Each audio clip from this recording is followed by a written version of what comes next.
नमस्कार भाई, शब्दों में तो बयान नहीं कर सकता, लेकिन ये कहना चाहता हूं, आपने आने वाली जनरेशन के लिए इतने दरवाजे खोल दिए हैं।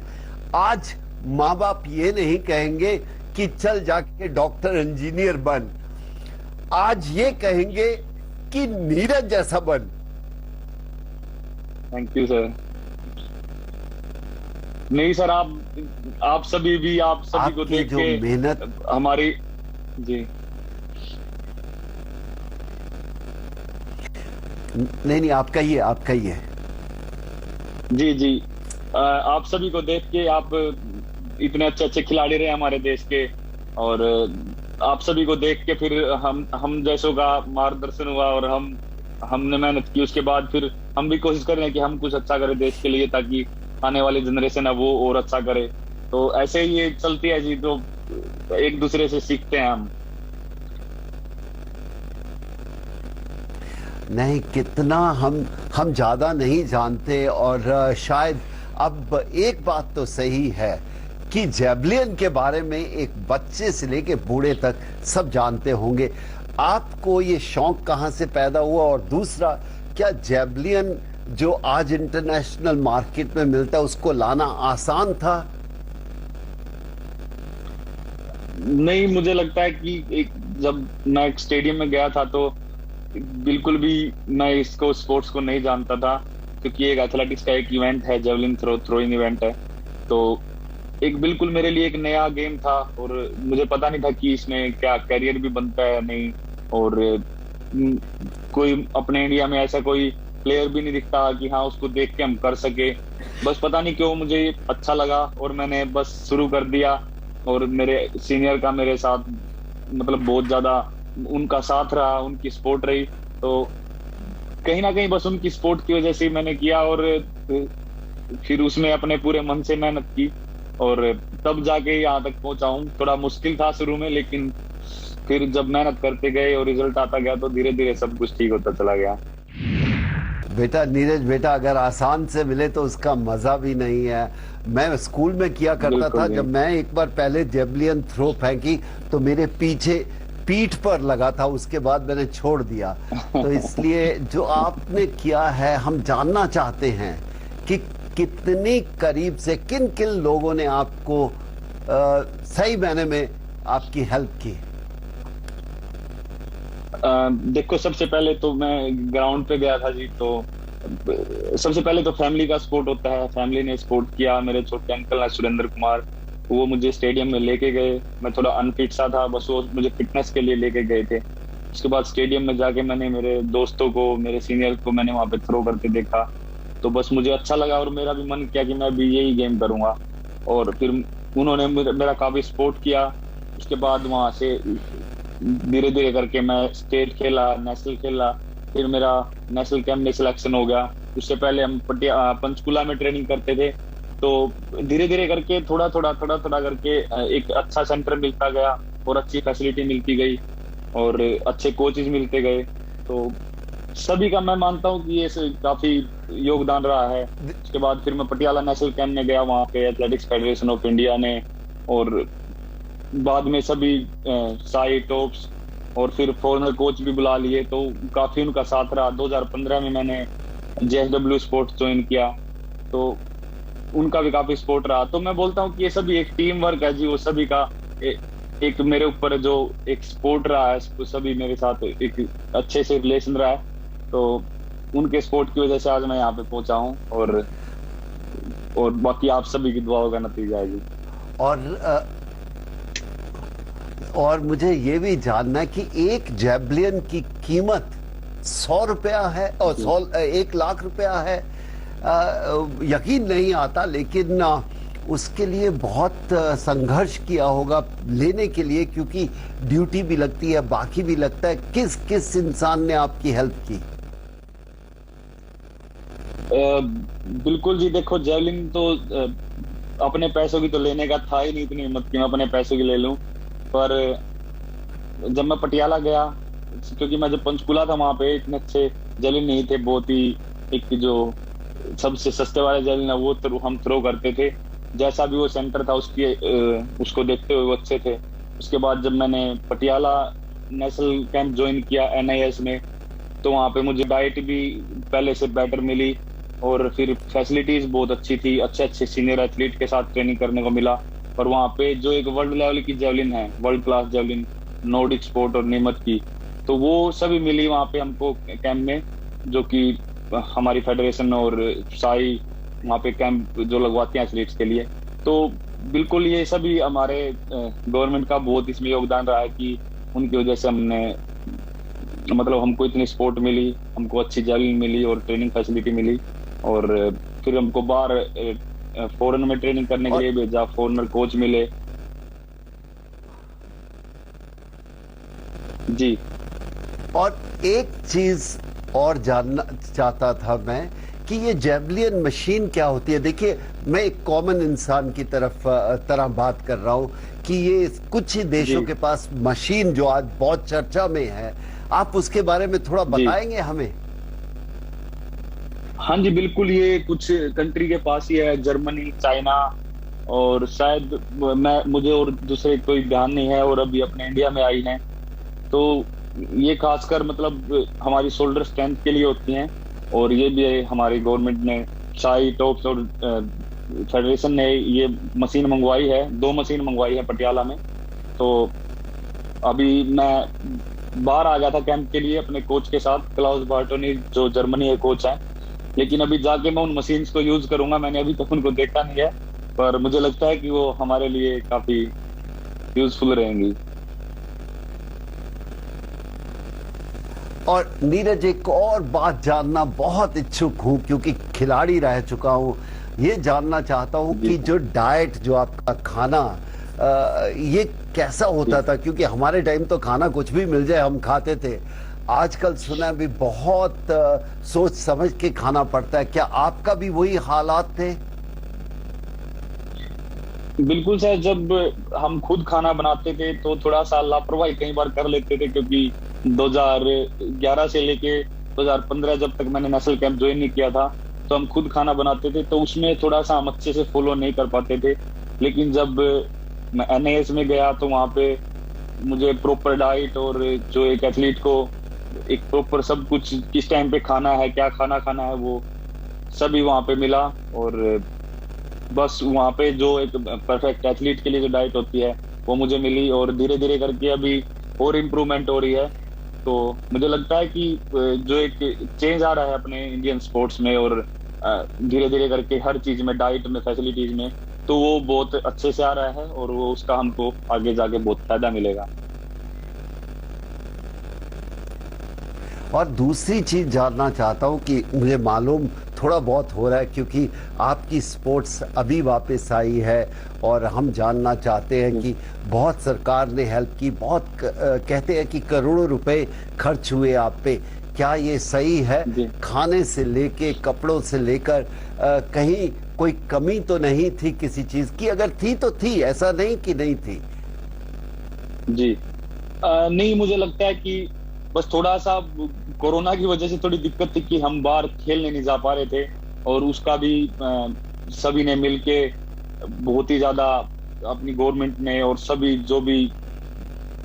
पूरा स्पोर्टिंग स्टाफ है, सभी ने पूरा जोर लगाया बाहर जाने के लिए। उसमें टॉप्स का, साई का बहुत ही ज्यादा योगदान रहा। फेडरेशन ने भी जो इंटरनेशनल मेरे कंपटीशन थे उनमें एंट्री के लिए मेल्स लिखे, और उनमें एंट्री मिली। तो मुझे लगता है कि जो वो कंपटीशन थे जो मैं बाहर खेलने गया, तो वो बहुत ही ज्यादा जरूरी थे। और मैं साथ साथ मतलब सभी गवर्नमेंट के साथ JSW स्पोर्ट्स का भी थैंक यू करना चाहूंगा, क्योंकि उन्होंने भी जो एक मुझे टाइम पे स्पोर्ट्स चाहिए थी, उन्होंने भी सपोर्ट किया। तो ये एक बहुत ही सभी का एक टीम वर्क है, और इनकी वजह से ही मैं खेल पाया। और मेरे मन में जो इंजरी के बाद जो एक दिमाग में बात आ गई थी कि पता नहीं कैसा रहेगा, तो वो कहीं ना कहीं मैं नॉर्मल हो गया था वो कंपटीशन खेल के, और उसी की वजह से ओलंपिक में थोड़ा मैं एक बहुत ही फ्री तरीके से खेल सका। मेरे ऊपर कोई इतना ज्यादा प्रेशर नहीं था। और दूसरा मैं जानना चाहूंगा कि आपको अपने कोच के बारे में क्या कहना है? देखिए, हिंदुस्तान में इतना जेवलिन का नहीं था जो आपके विदेशी कोच आए, उनको कितने % आप कहना चाहते हो कि उन्होंने हेल्प की? जी देखो, बिल्कुल फेडरेशन ने 2 कोच बुलाए हैं, एक मिस्टर वेओन है और एक क्लाउस बार्टोनिज है। मिस्टर वेओन के साथ शिवपाल और अन्नू रानी अभी एक ट्रेनिंग कर रहे थे, और मैं 2019 से जब इंजरी के बाद मैंने कमबैक किया, तो 2019 से मैं क्लाउस बार्टोनिज के कोच के साथ ट्रेनिंग कर रहा हूँ। वो भी जर्मनी से ही हैं, और मुझे बहुत ही अच्छा सूट हो रहे हैं वो, और काफी अच्छी उनकी एक थ्योरी है ट्रेनिंग के बारे में, और जो प्लान वो बनाते हैं वो मेरे ऊपर बहुत ही अच्छा सूट करता है, और उनका बहुत योगदान रहा है मेरी थ्रो के पीछे। और बस उन्हीं के साथ मैं 2 साल से मैं ट्रेनिंग कर रहा हूँ, और आशा करता हूँ कि आने वाला टाइम में और भी अच्छा रिजल्ट देंगे। और एक बात पूछना चाहता हूँ, जो आपके कंटेस्ट जिनके साथ आप मेडल के लिए फाइट कर रहे थे, वो भी जर्मनी से थे और जर्मनी से हैं। मैं कहूँगा कि काफी उसमें भी काफी आपको अफेक्ट था, या आप जानते थे आपका कोच हेल्प करेगा उसके बारे में? नहीं, बिल्कुल सर, जर्मनी से थे, लेकिन मेरा कोच मेरे साथ काम कर रहा था, तो वो बिल्कुल उसके मन में ऐसा नहीं था कि वो जर्मनी से है। वो फिर भी एक बहुत ही उन्होंने हार्ड वर्क किया था मेरे साथ, बहुत मन से उन्होंने ट्रेनिंग करवाई थी, और वो बहुत खुश थे मेरा मेडल जीतने के बाद। तो ऐसा कुछ नहीं था, और जर्मनी के अच्छे थ्रोअर थे हमारे साथ, और जो सिल्वर और ब्रॉन्ज आया है वो चेक रिपब्लिक के थ्रोअर्स का आया है। तो कंपटीशन काफी टफ था, लेकिन आप सभी की दुआओं से और भगवान की कृपा से आज मतलब गोल्ड अपने नाम हुआ है, तो इस बात की काफी खुशी है। पहले ये बताइए कि बचपन में आप सुना बहुत हैवी थे, बहुत वेट था, आपको क्या पुकारा करते थे बचपन में? बचपन में जी गांव में कुछ भी बोल देते थे। अब जैसे कोई ऐसे नॉर्मली ऐसे कोई मोटा बोल देता था, कोई ऐसे एक वो व्हाइट कलर का कुर्ता पजामा होता वो डाल लेता था, तो कोई ऐसे सरपंच बुला लेता था। तो वो ऐसे कुछ ना कुछ सभी अलग अलग कोई भी नाम देता है। लेकिन हाँ, मेरी फिटनेस इतनी अच्छी नहीं थी उस टाइम पे, तो थोड़ा सा मुझे भी खुद अच्छा नहीं लगता था, तो काफी उस टाइम पे थोड़ा सा सभी मजाक बनाते थे। और कभी कभी कभी मैं तो ये कहूंगा कि आपने कभी क्रिकेट खेलने का कोशिश की थी, या खेलने का शौक था?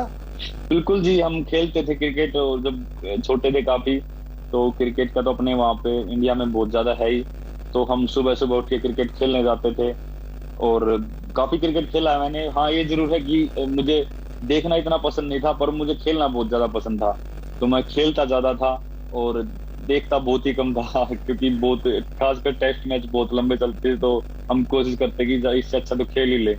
तो वो टाइम, और मुझे जब इंडिया जीतता था तो बहुत ही अच्छा लगता था, तो यही है जी। और आप जीते हो, हमें कितना अच्छा लग रहा होगा, आप जीते हो, हमें कितना अच्छा लग रहा होगा, हम शब्दों में बयान नहीं करते। इतनी बात जरूर कहूंगा, आपने अपना वजन तो कम किया, लेकिन देश का वजन जो है ना इतना बढ़ा दिया, हमारा खून इतना बढ़ गया और इतना जोश आ गया कि हम किस तरह आपको बयान करें। हाँ, कभी मौका मिला तो आपके साथ चाय पिएंगे और कहेंगे आप अपने आप को तंदुरुस्त रखो, सेहत कायम बना के रखो। बहुत लोग आपको, बहुत तरह के लोग आएंगे। अब बड़ा भाई होने के नाते यही कह सकता हूं, अपना ध्यान रखना कि ये शुरुआत है, ये खत्म नहीं है। आने वाला समय और भी खूबसूरत होगा आपके लिए। Thank you sir, thank you so much.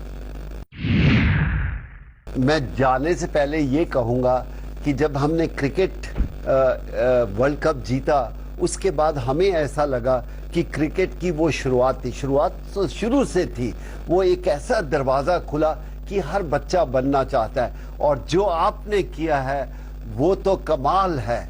Cricket उसके सामने कुछ नहीं। तो इसीलिए कहूंगा कि आपको देख के आने वाली जनरेशन कितनी खुश होने वाली है। आपके ऊपर बोझ ज्यादा है, लेकिन कभी कभी कंधों का बोझ में बहुत मजा आता है। फिर हम यही कहेंगे, आप बहुत एंजॉय करो अपना ये समय, क्योंकि ये खुशी का समय है, एंजॉय करो। और सेफ जर्नी, वापस रहो, अपने अपने आप का ध्यान रखो, अपने माँ बाप को प्यार करो, दोस्तों से मिलो। लेकिन पूरे हिंदुस्तान की तरफ से आज मैं कह सकता हूं कि जितनी आपने और आपके साथियों ने हमें खुशी दिलाई है, उन शब्दों में तो हम कतई भी बयान नहीं कर सकते। Thank you ji, thank you so much. और हम कोशिश करेंगे कि आगे और भी अच्छा खेलें और ज्यादा देश का नाम रोशन करें।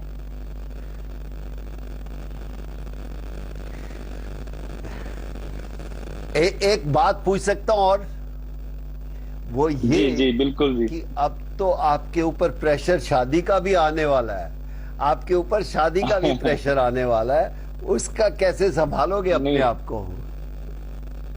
नहीं, अभी तो पूरा अपना कोशिश करेंगे, पूरा अपना फोकस स्पोर्ट्स पे रखें, और बाकी शादी जो भी टाइम पे होना वो होता ही रहेगा, लेकिन अपना पूरा फोकस मैं कोशिश करूंगा कि स्पोर्ट्स पे रखूं। और ये तो नहीं कहीं आपने कोई अपनी फ्रेंड रखी हो और उससे करना है, या माँ बाप पे छोड़ दिया कि जो माँ बाप कहेंगे उसी के साथ हम चलेंगे? सर ये तो वही है कि अभी तो वही गेम पे पूरा ध्यान लगा रखा है, और कुछ भी आने वाले समय में कुछ भी हो सकता है। माँ बाप को अच्छा लगेगा वो भी ठीक है, हमको लगेगा तो हम भी कोशिश करेंगे हमसे बात करने की, अगर वो मान जाए तो कुछ भी हो सकता है जी। चलो, हम तो यही कहेंगे, आपको बहुत बहुत शुभकामनाएं। सिर्फ आपको नहीं, आपके साथियों के, आपके कोच को, आपके पेरेंट्स को, और जितने भी साथी आपके हेल्प किया है। Thank you sir, thank you so much.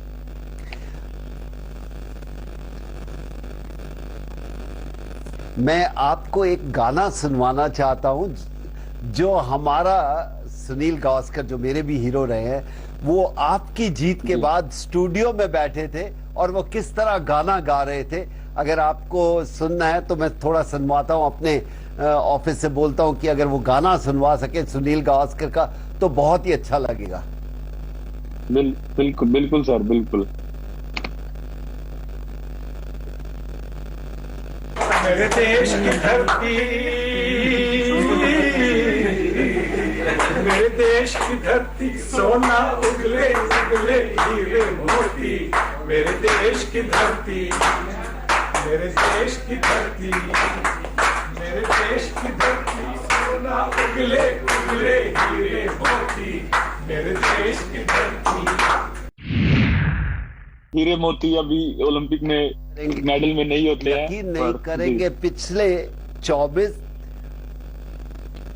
पिछले 24 घंटे पे आपके ऊपर कितनी कविताएं लिखी गई हैं, कितनी कहानियां बनी हैं, आप यकीन नहीं करेंगे। जो आपने किया है 100 साल के इतिहास में किसी खिलाड़ी ने नहीं किया। इसलिए हम चाहते हैं कि आप एंजॉय करें, मजे मारें, लेकिन कल का हमें इंतजार होगा आपका आने का, और उसके बाद और मेडल का भी इंतजार होगा।